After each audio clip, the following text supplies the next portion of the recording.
be in 2Samuel chapter 6 this morning. 2Samuel chapter 6. As you turn there, I want to say it's good to have some of our college kids back with us. They've been coming back and visiting. Mason never left, but he's still here. But it's good to have some of our college kids back with us, and it's just good to see some smiling faces, to see how God is still using them and working in their lives. Also, some of you might know that this past weekend, this weekend, but these past few days, that a couple of the men, we went out to the men's recharge. This is my second time in my entire life to go to any men's recharge or meeting similar to that. The first one was with Oakletree 2 years ago, and then I missed last year, and then, of course, we came back again this year. And I'm telling you, I really enjoyed the preaching. I enjoyed the fellowship. I even enjoyed the car ride a little bit. But I'm going to tell you, I always think that I am a great husband and a great father until I go to one of these men's recharge. And then they point out to me and they're like, Pastor Logan, you're terrible. You're a horrible father. I know, God, sorry. So I don't know if I'll go back because they keep telling me how bad I am. But no, we had a great time. And if you weren't able to make it, you really missed out. Just ask anybody who went, and I'm sure we can give you the cliff notes best we can. But 2Samuel chapter 6 is where we are. I'd ask if you are there to go ahead and stand with me out of respect for the reading of God's Word. I will tell you that we're going to have a little bit of a lengthy reading this morning. We're going to read the entirety of 2Samuel chapter 6. It's 31 verses, and it's total. If you feel the need at any point to sit down, we understand. But if you can, if you're able to stand, please remain standing for the entirety of the reading. So, starting in verse number 1, 2Samuel chapter 6 reads, Again, David gathered together all the chosen men of Israel, 30,000. And David arose and went with all the people that were with him from Bel to Judah, to bring up from thence the ark of God, whose name is called by the name of the Lord of hosts, that dwelleth between the cherubims. And they set the ark of God upon a new cart, and brought it out of the house of Abinadab that was in Gibeah. And Uzzah and Ahio, the sons of Abinadab, drave the new cart. And they thought it out of the house of Abinadab, which was at Gibeah, accompanying the ark of God, and Ahio went before the ark. And David and all the house of Israel played before the Lord on all manner of instruments made of fir wood, even on harps, and on psalteries, and on timbrels, and on cornets, and on cymbals. And when they came to Nachon's threshing floor, Uzzah put forth his hand to the ark of God, and took hold of it, for the oxen shook it. And the anger of the Lord was kindled against Uzzah. And God smote him there for his error, and there he died by the ark of God. And David was displeased, because the Lord had made a breach upon Uzzah, and he called the name of the place Peruzah to this day. And David was afraid of the Lord that day, and said, How shall the ark of the Lord come to me? So David would not remove the ark of the Lord unto him into the city of David, but David carried it aside into the house of Obed-Edom, the Gittite. And the ark of the Lord continued in the house of Obed-Edom, the Gittite, 3 months, and the Lord blessed Obed-Edom and all his household. And it was told King David, saying, The Lord hath blessed the house of Obed-Edom and all that pertaineth unto him, because of the ark of God. So David went and brought up the ark of God from the house of Obed-Edom into the city of David with gladness. And it was so, when they that bare the ark of the Lord had gone 6 paces, he sacrificed oxen and fatlings. And David danced before the Lord with all his might, and David was girded with the linen ephod. By the way, he wasn't Baptist. That's how you know he was dancing. But so David and all the house of Israel brought up the ark of the Lord with shouting, and with the sound of the trumpet. And as the ark of the Lord came into the city of David, Michal, Saul's daughter, looked through the window and saw King David leaping and dancing before the Lord, and she despised him in her heart. And they brought in the ark of the Lord. They set it in his place in the midst of the tabernacle that David had pitched for it. And David offered burnt offerings and peace offerings before the Lord. And as soon as David had made an end of the burnt offerings and peace offerings, he blessed the people in the name of the Lord of hosts. And he dealt among all the people, even among the whole multitude of Israel, as well to the women as men. To everyone a cake of bread and a good piece of flesh and a flagon of wine. So all the people departed, every one to his house. Then David returned to bless his household, and Michal, the daughter of Saul, came out to meet David and said, How glorious was the king of Israel today, who uncovered himself today in the eyes of the handmaids of his servants, as one of the vain fellows shamelessly uncovereth himself. And David said unto Michal, It was before the Lord which chose me before thy father, and before all his house, to appoint me ruler over the people of the Lord, over Israel. Therefore will I play before the Lord. And I will yet be more vile than thus, and will be base in mine own sight, and of the maidservants which thou hast spoken of them shall I be had in honor. Therefore Michal the daughter of Saul had no child unto the day of her death. Let us pray. Father God, we love you. How grateful we are that you care enough about us to give us the word that we might know you, to give us your Son that we may be saved by you, and to give us the ability, that freeness from sin, that we may serve you. Father, as we come into your house this morning, we come into you with humble hearts, seeking your face. Speak to us, God. Unravel your word to us that we might understand it, that we might know you. Father, I ask that as you've given me this message and as you've allowed me to work through this message in my own life, that God, that your Spirit would move amongst us and speak to us all here in the same manner. Father, remove me in my entirety from this message that I may be but a mouthpiece, that your words can go forth unhindered. Hide me behind the cross so that when they look up here and they see the word and they see the preacher, they don't see Logan, but they see Christ. Direct our steps, God. Control our minds and our thoughts, and help us to be obedient to you. We love you, and in your name I pray. Amen. Thank you. You may be seated. As we pick up here in 2 Samuel chapter 6, we find that really David and his armies had just been arrayed against the Philistines. In the prior chapter, 2 Samuel chapter 5, we see that David just barely comes in and is accepting of the kingship, as the lordship, you might say, of Israel. He's come together and he's united the different tribes together. They've come under his banner after leaving and forsaking Saul, and he's taking control of the Israelites and the nation of Israel. And immediately upon taking over Israel, the Philistines rise up against him. They think of how King Saul had been a pain in their side, a thorn in their flesh, and they array their armies against him, and they go down into one of the valleys, the valley of Rabishoth. I have it written somewhere, but I'm not quick enough to find it. The valley of an R word, all right? That's all you need to know. And so they array themselves, and David, he sees this army that's come up against him, and having all the military experience that he has, because remember, he's the one, his first military exercise at all was to come onto the battlefield and face Goliath. That was the very first time he had ever set foot onto the military field, and where every other person in the Israelite, the Jewish military, quaked in their boots, here comes Moses, and nothing but a cloth, picks up a sling and a rock, and fells the champion of the Philistine army. And so that's the beginning of his military career. He goes through and he comes through all of these different battles, right? He's fought for Saul, and eventually he had to campaign against Saul, not because he sought Saul's death, but because Saul sought his death.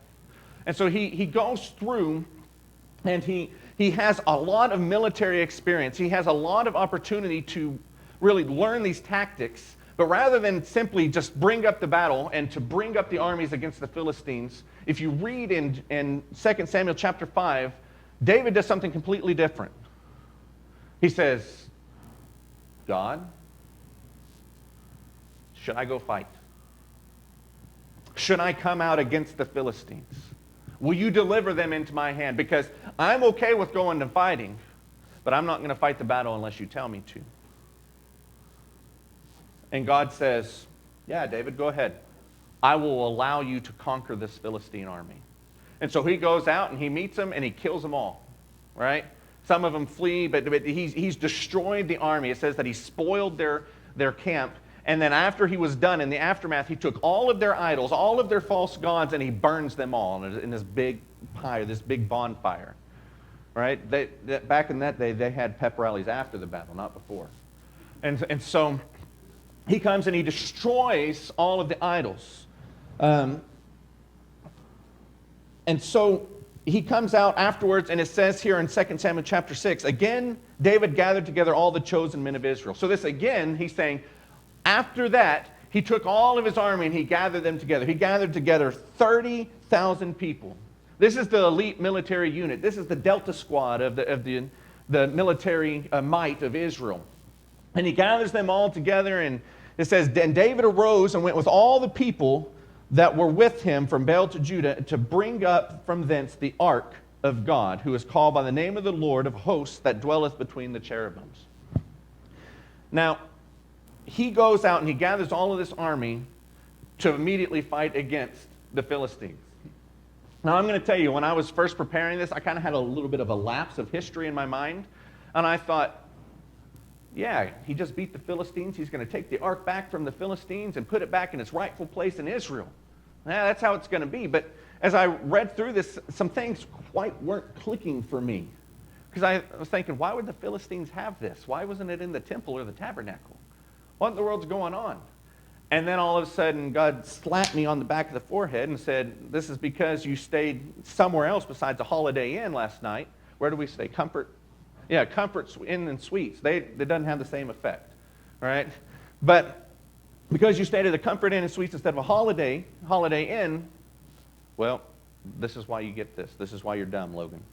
And I began to remember that the Philistines didn't have the ark. The last time, nor did they want it, because the last time they had the ark, they had taken the ark and it's amongst all the people, and it says that God cursed all of the Philistines with hemorrhoids. All right? And so they're like, get rid of this thing. We don't want this anymore. That's a rough time. And so they get rid of the ark. They put it on the back of a donkey, and they slap the donkey on the rear and send it back off to the Israelites. And when the Israelites received this, it says that they put it in the house of Abinadab. 1 Samuel 7:1 kind of details this. And the men of Kirjathim came and fetched up the ark of the Lord and brought it into the house of Abinadab in the hill and sanctified Eleazar, his son, to keep the ark of the Lord. So when it says that David was going to get the ark, he wasn't rescuing it from the Philistines. He wasn't necessarily liberating it and bringing it back home. He was just going to a place in Israel to get the God of Israel, his judgment seat, his throne, where he dwells amongst the people, and to bring it back into Jerusalem. And the reason he wants to do this is because he desires, as a king, as the new king of Israel, he wants to make a singular place of worship. Because right now they have the tabernacle still arrayed up and set up with all the different pieces, but the ark's not there. The ark's over here in the house of Abinadab. So if you want to go worship at the throne of Jesus, you have to go to the house of Abinadab. By the way, in my head, I can just imagine the house of Abinadab having the ark there, right? Can you imagine being one of the kids? Yeah, and little Joey, you have to sweep the floors today, and yes, Susie, you have to dust the shelves, and Adam, you have to clean the Ark of the Covenant. But Mom, I don't want to do the Ark of the Covenant again. If I touch it with anything but a rag, I'm going to die. Right? Adam, don't argue with me. Anyways, in my head, it makes for a comical scene. But it's resting in the house of Abinadab, and because David desires to make a singular place in which all of Israel might come together to worship the Lord in a single place, a house of God, he says, I'm going to set up a procession in order to bring the Ark of the Covenant, the Ark of God, the seed of God, back into the midst of the people. And so he gets up, and it says that he gets 30,000 of the choice men of Israel. And in my mind, they're arrayed in their armor, right? And not just like we just got done with war. I mean, I can see them polishing everything to a nice gleam. Whenever you graduate from boot camp, everybody has to do that march, right? And if you're, Travis, if your uniform is wrinkled and dirty in the midst of that march, what's going to happen to you? You're going to get ripped, right? He tells a story about how one time they told him that they weren't allowed to roll up their sleeves even when it was hot. And so there were people who had their sleeves rolled down, and he had to wait all this time for them to get into uniform conduct, and then afterwards they said, okay, now you can roll up your sleeves, right?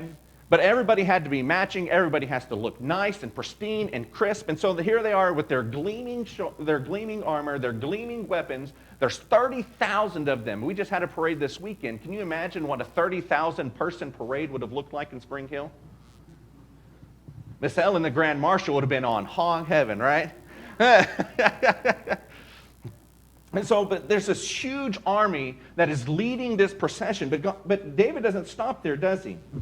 Go down to verse number 5. And David and all the house of Israel played before the Lord on all manner of instruments made of fir wood, even on harps and on psalteries and on timbrels and on cornets and on cymbals. And so here David is talking about this, basically this full orchestra a marching orchestra, a marching band, that they're coming together and they're all playing with the nicest of instruments. I played trumpet back in the day, and the trumpet of choice was always a Bach Strat, right?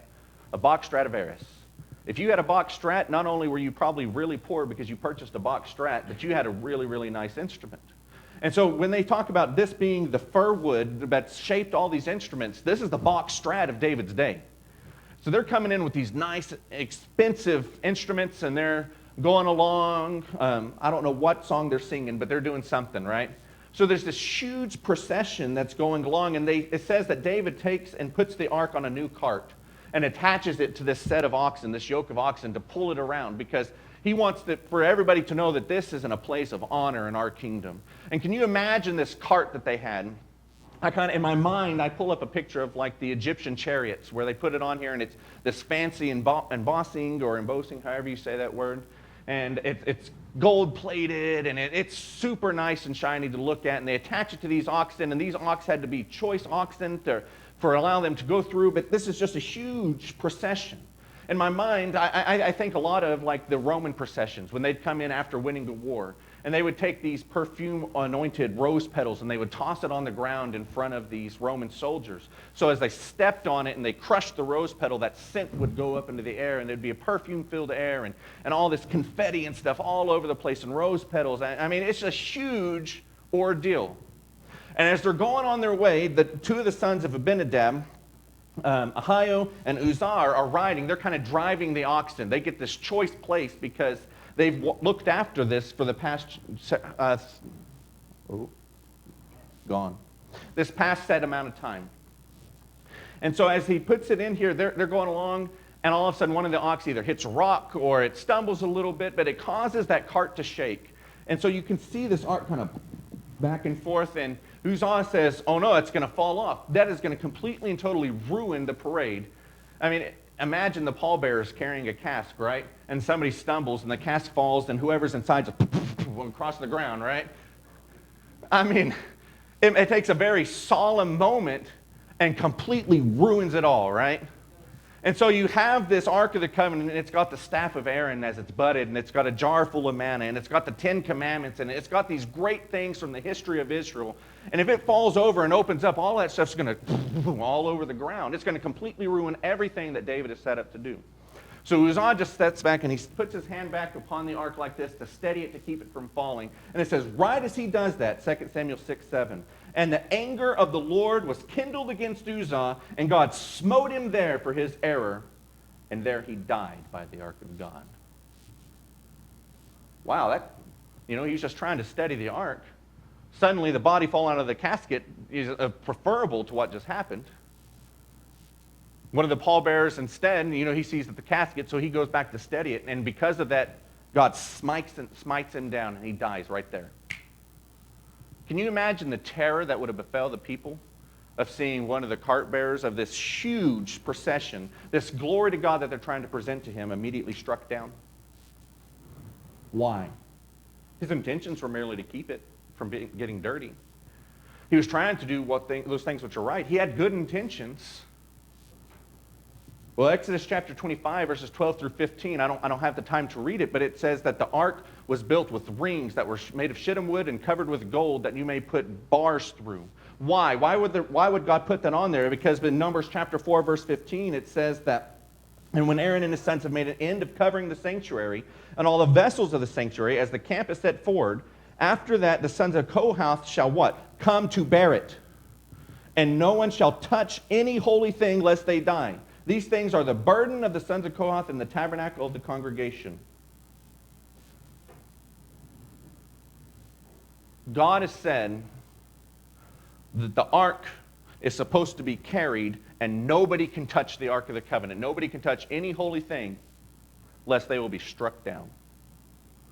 So here's Uzzah. By the way, do you know what Uzzah means in the Hebrew?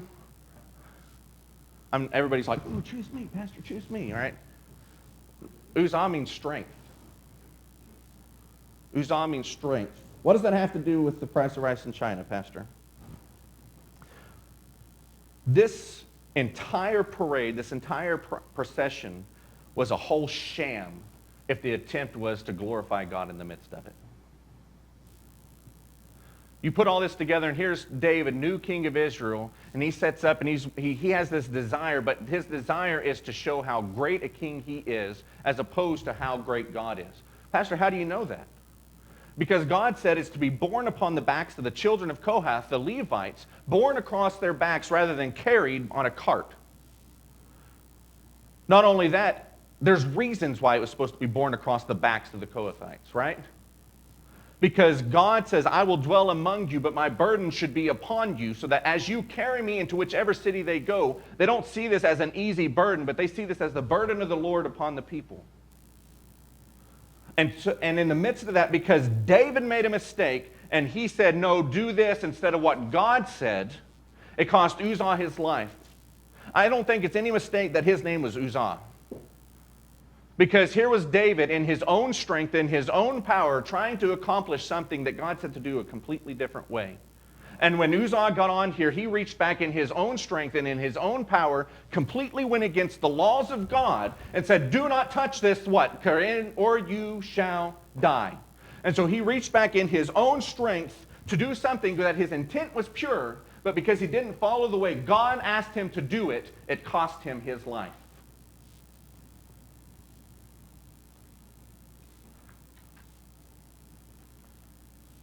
You know, a lot of times, well, actually, let me put this a different way. You say, Pastor, this is all Old Testament. Can you make it applicable to me? Sure. New Testament, Jesus says this, if any man shall follow me, let him pick up his cross daily and follow me. All right? Here's the Ark of the Covenant, which is a burden of the Lord upon the people that he has chosen and brought unto himself. And here we are as Christians called to follow God, asked to pick up the burden of the Lord called the cross, that we may bear it upon our shoulders so we can take it into the world alongside us and with us, and we may display the power of God God's way rather than in our own strength. God knew the intentions of David. He knew the intentions of Uzzah. And though they desired a good thing, because they went about it the wrong way, it cost the man his life and cost the glory of God.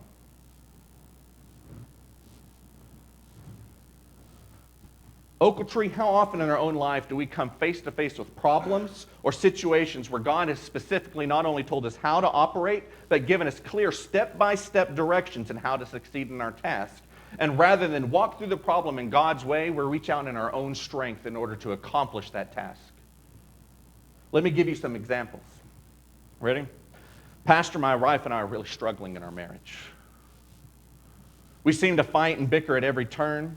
I've tried buying her gifts. I've tried helping her more around the house. I've tried talking to her. I've tried taking her out on more dates. But we just can't seem to get along. You know, God tells us in the Scriptures that He's supposed to be the pursuit of our life, not our spouse. God says, make me the center of your life. God says, make me the center of your universe. And if I'm the center of your universe and I'm the center of your wife's universe, then as you come together, I will be the center of your marriage. And because I am in the midst of your marriage, you will not be focused on the petty things from each other, but instead you'll be focused on glorifying me. So when we come through and we try to go through and we try to walk in our marriage and we try to do things our own way because either we don't know what the Scripture says or we don't care, all I can say to that is enjoy your new cart. Pastor, I just don't understand why my children are so far from the Lord. They have all of these problems in their life, and I know that if they would just come to church, everything would be better. God says, raise up a child in the ways of the Lord, and when they are older, they shall not depart from them. Can I ask you, have you been raising your child in the Lord? Is God the priority of your family? Is God the priority in your parenting? Or something else taking his place? Now, your intentions could be good, but unless God is the center, unless you raise up a child in the nurture and admonition of the Lord, you're raising your child in your own strength. You are doing parenting your way. Enjoy your new cart. What about our country? God says he raises up kings and he removes kings. God says that a nation devoted to him is a nation truly blessed. You don't think God can change his country, do you? You don't think God can turn this country around, do you? You don't think God can put the right person in power for the right time, do you?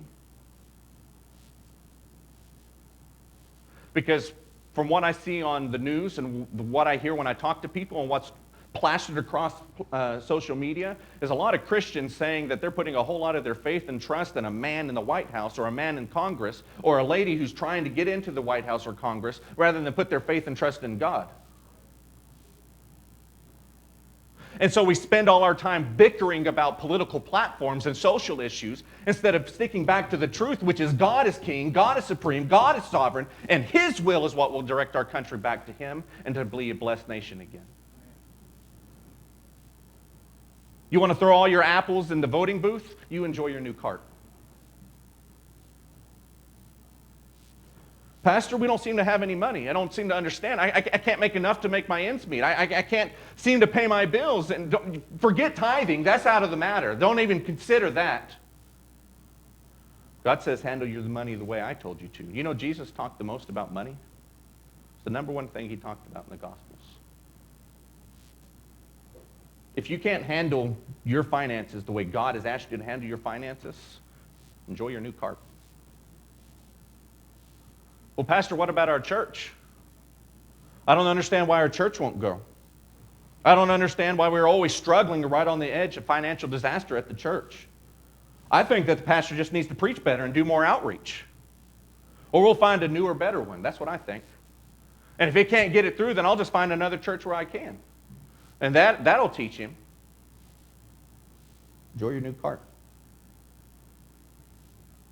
Listen, unless we are willing to do God's things, God's ways, instead of applying our uzzah to it, we will always fail. Every single time. It doesn't matter what we apply our hand to. Unless we are working in the strength of the Lord and doing things in God's way, we will always fall short. Do you know why? It's because God designed us to be dependent upon him, not of ourselves. I read in a book just this past week, it said, why won't God raise up more people? Why won't God work more into the lives of the people? Why won't God show us and bless us and do more miracles in our midst? Why won't God do any of these things for us? Where is he? And the problem is that God is not powerful enough to do it anymore. That's not it. The problem is that people are self-reliant rather than reliant upon God to see these miracles. Why don't you see miracles of God in your life? Because you're trying to do the miracles for him. Why are we struggling in our marriage? Because you're not allowing God to define your marriage. Why are our children struggling? Because you're allowing yourself to define your children rather than God. Or even worse, the world, their school system, their friends. Why aren't our finances doing well? Because you haven't given them to God to begin with. Why is our church struggling? Because you're not doing things for God's way and God's power in the church. If you want your way and your life to succeed, then rather than applying yourself to it, give it to God and let him work it through it.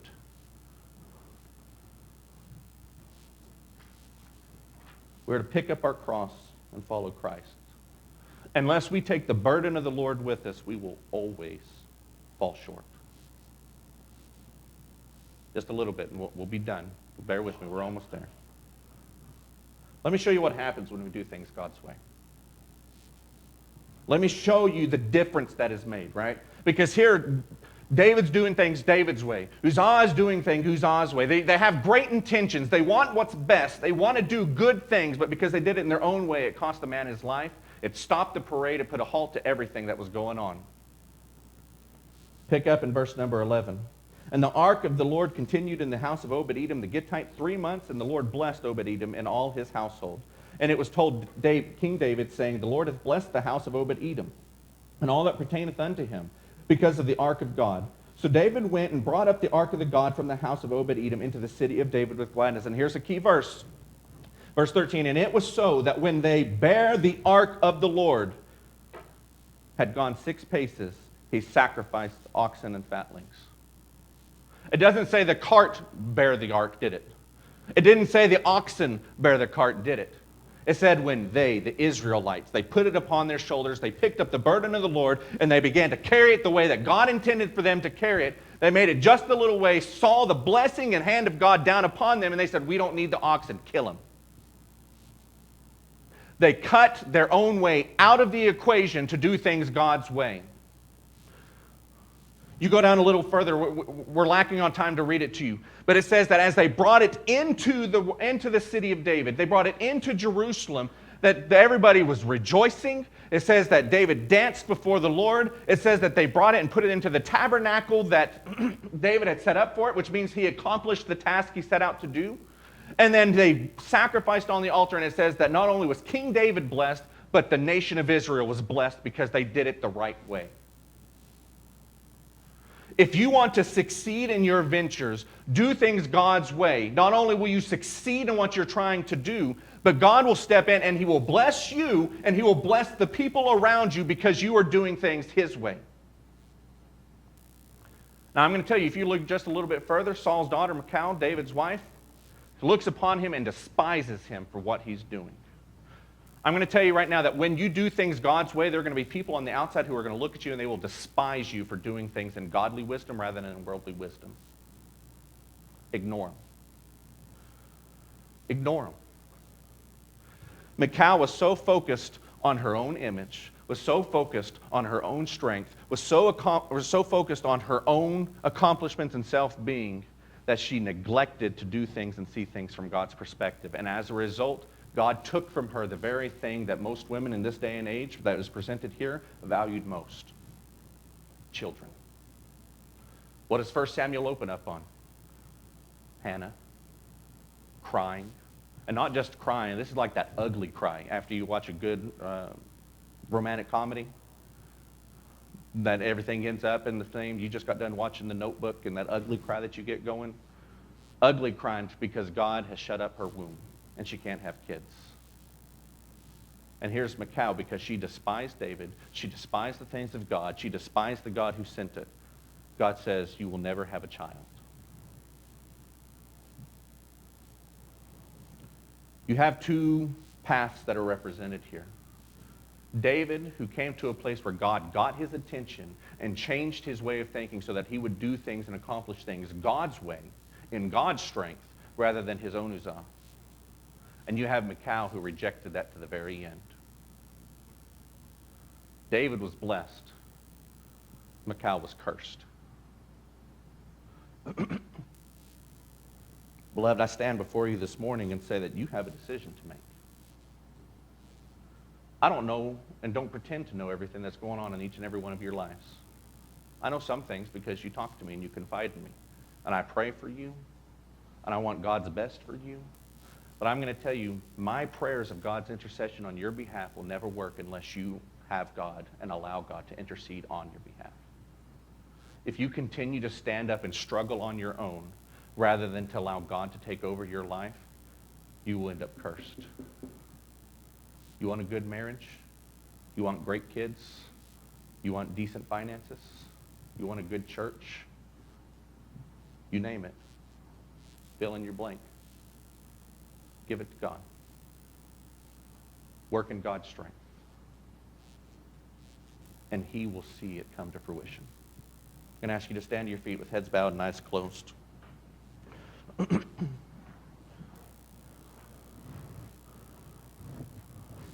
God is pleading with you this morning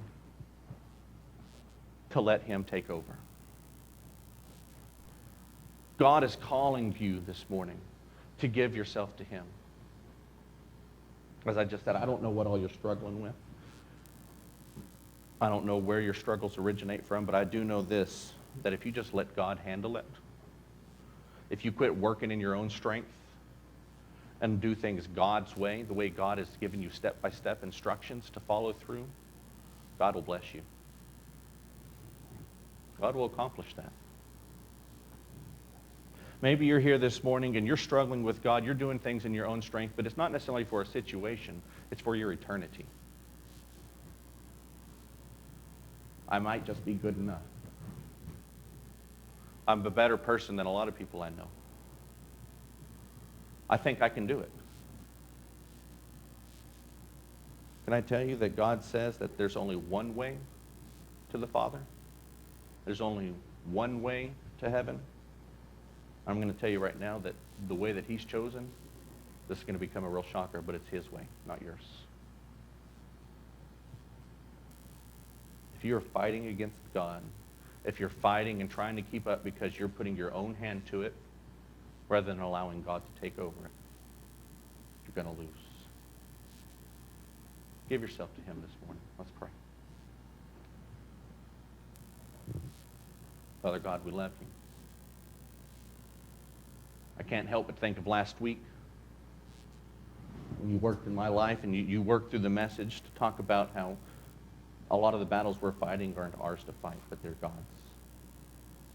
You told Jehoshaphat, fear not, despair not, for the battle you fight is the Lord's. God, a lot of us are fighting battles. A lot of us are taking up arms, and we're trying to not only fight the battles, but fight the battles in our own way. God, you've written in your word that whatever we fight in this world, whatever situation we come across, whatever we think we might know, whatever situation, God, is answerable in your book. Let us seek your wisdom, and let us adhere to your will rather than our own. Be with us, God. We need you. And in your name I pray. Amen.